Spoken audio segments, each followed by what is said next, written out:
மின்மினி தமிழர்களுக்காகவே வந்தாச்சு முதல் hyper local social media app. உடனே டவுன்லோட் பண்ணுங்க.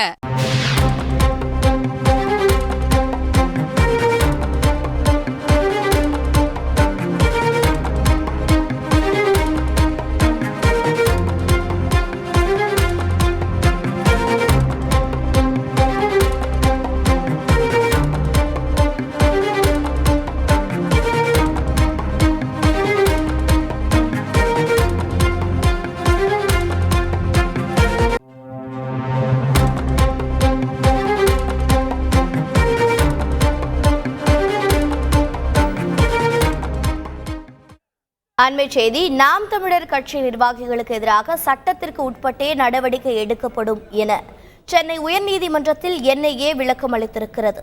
விவரங்களை செய்தியாளர் சுரேஷ் வழங்கிட கேட்கலாம். சுரேஷ் வணக்கம். என்ஐஏ விளக்கம் குறித்த மேலும் விவரங்கள் என்ன?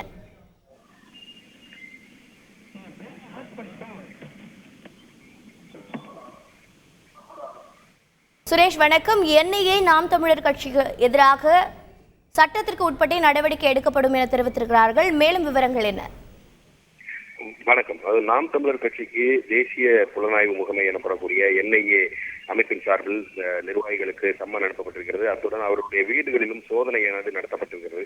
இந்த நிலையில் இந்த சோதனை தொடர்பாகவும் சம்மனை ரத்து செய்யக்கூடியும் நாம் தமிழர் கட்சியினுடைய இளைஞரணி அமைப்பாளர் இடும்பவனம் கார்த்திக் என்பவர் உயர்நீதிமன்றத்தில் ஒரு வழக்கு தாக்கல் செய்திருந்தார். அந்த மனுவில் எதிர்வரக்கூடிய மக்களவைத் தேர்தலில் கட்சியை முடக்கக்கூடிய வகையிலும் கட்சியினர்களுக்கும் அனுதாபிகளுக்கும் அச்சத்தை ஏற்படுத்தக்கூடிய வகையிலும் இந்த சம்மனானது அனுப்பப்பட்டிருக்கிறது என்று தெரிவிக்கப்பட்டிருக்கிறது.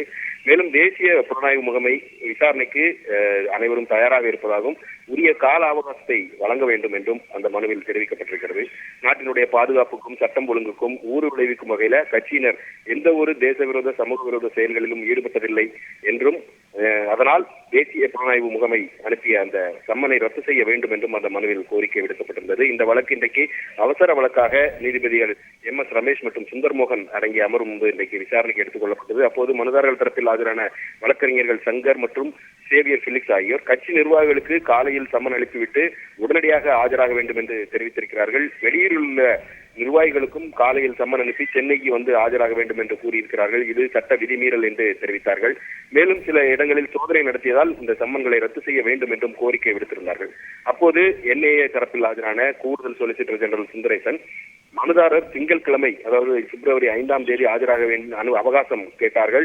அந்த அவகாசத்தை ஏற்றுக்கொண்டு அவர்கள் 5ஆம் தேதி ஆஜராகலாம் என்று தெரிவித்திருக்கிறோம். தற்போதைக்கு சட்டப்படி சட்டத்துக்கு உட்பட்டு இந்த நடவடிக்கையானது மேற்கொள்ளப்படும் என்றும் அவர் தெரிவித்தார். இருதரப்பு வாதங்களையும் கேட்ட நீதிபதிகள் இந்த வழக்கை முடித்து வைத்து உத்தரவிட்டனர். தகவல்களை வழங்கியதற்கு நன்றி சுரேஷ். மின்மினி தமிழர்களுக்காகவே வந்தாச்சு முதல் hyper local social media app. உடனே டவுன்லோட் பண்ணுங்க.